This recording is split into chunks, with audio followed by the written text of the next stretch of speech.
Hey there, this side Ranjit. Welcome back to the channel. Today we will be discussing code forces round 770 drift 2 problem हो किया. Okay, so basically problem हमें क्या बोल रहा था वो देखते हैं और फिर हम डिस्कस करेंगे मैं मिस्टेक क्या कर रहा था और फिर उसको सॉल्व करते हैं. ओके, सो यही फ्लो रहेगा हमारा.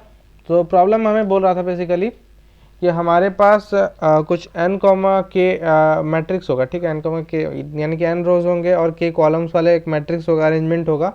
और उस अरेंजमेंट को हमें इस तरह से ऑब्टेन करना है जिसमें 1 to n comma n into K का ही एलिमेंट होगा इंक्लूसिवली. ठीक है, मतलब 1 भी होगा n इंटू के वाला भी एलिमेंट होगा. ठीक है, इनके बीच के ही सारे एलिमेंट होंगे उस मैट्रिक्स के अंदर, मैट्रिक्स अरेंजमेंट के अंदर बेसिकली. और उनका अरेंजमेंट हमें इस तरह से अचीव करना था ना कि किसी भी पार्ट का मतलब किसी भी टुकड़ा का अगर तुम उठा ले तो लेट्स से अगर 3,3 का है तो 1 2 3 हो गया, 4 5 6 7 8 9. ओके, तो मैं अगर इस पूरे का मांगू मीन क्या होगा 1 + 2 + 3/3. ओके, सो ये मीन हो गया. तो ये जब डिवाइड करेगा तो ये इंटीग्रल ही आना चाहिए. यहाँ तो इस केस में इंटीग्रल आ ही जा रहा है क्योंकि ये 6 है तो 2 बार में तो हमें चला जा रहा है. ठीक है, तो यहाँ सील वैल्यू और फ्लोर वैल्यू सेम ही है बेसिकली. तो उन केसेस में जहाँ पर मतलब लाइक यहाँ पर 5 है. ठीक है, तो 5/2. तो इस केस में तो क्या आएगा 2.5 आएगा. ठीक है, ये डेसिमल है तो डेसिमल हमें नहीं परमिट मतलब ऐसा अरेंजमेंट हमें करना था जिसमें डेसिमल ना ऑब्टेन हो सके. ठीक है, अदर देन डेसिमल ही हमें चाहिए था. तो हम ऐसा अरेंजमेंट किन मैट्रिसेस अरेंजमेंट में कर सकते हैं, अगर कर सकते हैं तो अरेंजमेंट को डिस्प्ले करना था बेसिकली. ठीक है, तो बेसिकली हमें यही करना था ऑब्टेन और हमें उसके लिए गिवन था एन के और टी. ठीक है, चलो देख लेते हैं क्या कर सकते हैं उसके लिए. ओके, सो पहला केस तो हमारा ये बनेगा, सबसे सिंपलेस्ट केस जो होगा वो पहले डिस्कस कर लेते हैं. ओके, जिस केस में ना कॉलम आपका कॉलम साइज ही 1 हो. ठीक है, अगर कॉलम साइज 1 होगा तो हमारा सारा एलिमेंट चाहे जो भी हो एलिमेंट वो सारे एक ही कॉलम में अरेंज हो जाएंगे. ठीक है, चाहे जो भी हो. ठीक है, दैट डजंट मैटर क्योंकि समथिंग बाई समथिंग जीरो नहीं. ठीक है, समथिंग बाई 1 तो हमेशा एक इंटीजर ही मिलेगा ना. ठीक है, तो ये तो हमेशा ट्रू होगा. ठीक है, इस केस में तो हमेशा ट्रू. ओके, अब अदर केसेस की बात करते हैं. तो अदर केसेस में क्या होगा कि अगर जैसे कि तुम्हें चलो हम कुछ चीज़ों पे देखते हैं. जैसे कि अगर आप एक एरे में अरेंज करोगे, लेट्स से दूसरा केस क्या होगा n = 1 हो या फिर कुछ भी हो, मतलब लाइक 1 हो 2 हो. ये अब हम रैंडम के लिए चलेंगे, n के ऊपर कंस्टेंट कराएंगे रैंडम. ठीक है, क्योंकि शेल्फ्स में जो अरेंजमेंट होगा वो शेल्फ्स हमारा डिसाइड कर रहा है रो. ठीक है, तो अगर रो लाइक अगर ऑड हो गया रो लाइक अगर 3 रो है और 4 कॉलम्स है तो इस केस में हमारा अरेंजमेंट मतलब इसमें ऑड और इवन कितने नंबर होंगे, मतलब कितने एग्जिस्ट करेंगे. मैं ऑड इवन की इसलिए बात कर रहा हूँ बेसिकली क्योंकि आप जब अरेंजमेंट करोगे तो हम स्टेप साइज मैटर कर रहा है यहाँ पर. कहने का मतलब ये है कि आप एक रेगुलर इंटरवल वाला ही आपको नंबर डालना है. ऊपर से आपको मतलब लाइक अगर आप दूसरे दूसरे मतलब लाइक सेकंड पोजीशन पे हो तो वो मल्टीपल भी होना चाहिए सेकंड का, मतलब सम उसका मतलब सम कैरी फॉरवर्ड होना चाहिए. ठीक है, एज एन मल्टीपल. लाइक अगर हम 2 का थर्ड मल्टीपल देखें तो क्या होता है वो 6 होगा जो कि थर्ड 3 से भी मल्टीपल है, 3 का मल्टीपल है वो. ठीक है, तो मैं इसीलिए बोल रहा हूँ क्योंकि ये क्वेरी फॉरवर्ड हो रहा है, मेरा 3 आ गया ना इसका मल्टीपल में. तो अगर मैं आगे जाता भी हूँ फर्दर सम के लिए तो ठीक है, तो उस केस में मेरा 3 का मल्टीपल ही ऑब्टेन होता है. ओके, वो हम देखते हैं कैसे. ओके, सो लेट्स अज्यूम कि n हमारा 4 है और k 2 है. ठीक है, तो 4,2 तो 4 रोज हो जाएंगे. ओके, 4 रोज आ गए और 2 कॉलम बन गया अपना. ठीक है, तो हमें अरेंज करना था अब इसमें इवन ऑड कितने होंगे. ठीक है, तो 8 नंबर है तो 8 नंबर में इवन कितने हो जाएंगे 1 से 7 तक में जितने भी नंबर है 2 का गैप से आपका कितना हो जाएगा टोटल 8 है तो 4 इवन हो गए 4 ऑड हो गए.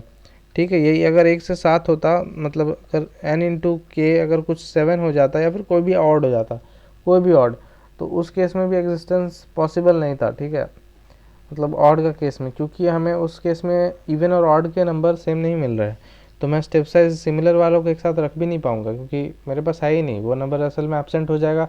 मैं जैसे ही भरता जाऊँगा तो लास्ट में एक सेल खाली बच जाएगा, ठीक है, क्योंकि उसका लैग करेगा, लैग बिहाइंड कर जाएगा, ठीक है। तो n इंटू के हमेशा इवन ही होना चाहिए, ठीक है। लेकिन इस केस का ज़रूरत नहीं पड़ने वाला, आपको दिखाता हूँ मैं क्यों। मैं यही गड़बड़ कर रहा था कि केवल इसी को ही वैलिड मान रहा था कैंडिडेट, लेकिन असल में कैंडिडेट वैलिड एक और आएगा, आपको दिखाता हूँ मैं। ओके, सो 4 इंटू 2 अलग, अगर 4 है, ठीक है, और यहाँ 2 कॉलम्स है, तो हमारे पास कितने हो गए, 4 और 4 हो गए।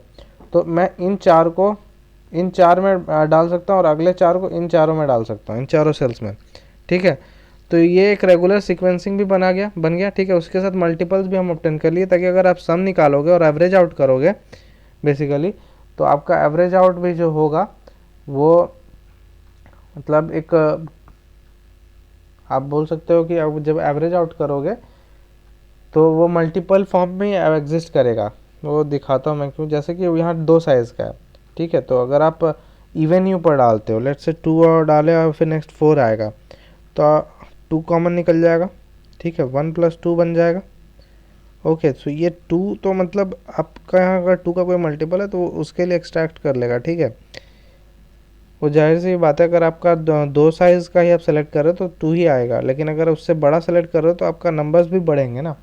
लाइक अगर 3 साइज़ का आप सेलेक्ट कर रहे हो तो आपका यहाँ पर एक 3 भी आ जाएगा, ठीक है, जो बेसिकली 3 + 3 एक नया ही मतलब एक 6 बनाएगा, जिसमें एक 2 भी एग्जिस्ट करेगा। मतलब इवन मल्टीपल्स आपको बढ़ा देगा, बेसिकली कहने का मतलब ये है कि एक इवन मल्टीपल का फैक्टर बढ़ा देगा वो, ठीक है। तो आप बढ़ाने, आपका जो मतलब अगर ये नीचे डिवाइज़र अगर बढ़ रहा है तो वो मल्टीपल भी बढ़ा रहा है। ओके, सो इसी फैक्ट का यूज़ किया मैंने, और इवेंट्स को एक एक कंसेक्यूटिव इवेंट्स को ही लेकिन अरेंज करना। ओके, आप एक बार कंसेक्यूटिव इवेंट्स को अरेंज कर लीजिए और एक बार कंसेक्यूटिव ऑड्स को अरेंज कर लीजिए। ओके, बेसिकली कहने का मतलब ये है कि लाइक अगर आपका अगर आता है 1,4, मतलब एक ही रो में चारों डालना है, तो आप इसमें कैसे करोगे, ठीक है। मैंने क्या बोला, मैंने क्या केस लिया था कि अगर ये ऑड होगा तब एग्जिस्ट नहीं करता, तो ये तो इवन है ना, इस केस में भी एग्जिस्ट नहीं करेगा, क्योंकि आप इवन और ऑड को सबको एक ही में डालना पड़ेगा आपको। ओके, सो इसी तरह आप 3,4 ले लो, मतलब हर एक ऑड वाला n, कोई भी n अगर ऑड होगा ना तो वो सारे केसेस में एग्जिस्टेंस नहीं होगा, ठीक है। यही पॉइंट था कैच करने के लिए एक और बाकी सभी केस में एग्जिस्ट करेगा, और उनका अरेंजमेंट वैसे ही होगा जैसे मैंने बताया कि कंसेक्यूटिव इवेंट्स का अरेंजमेंट होगा, देन कंसेक्यूटिव ऑड्स का होगा। ओके, वो देख लेते कोड के थ्रू, ज़्यादा अच्छा समझ में आएगा होपफुली आपको।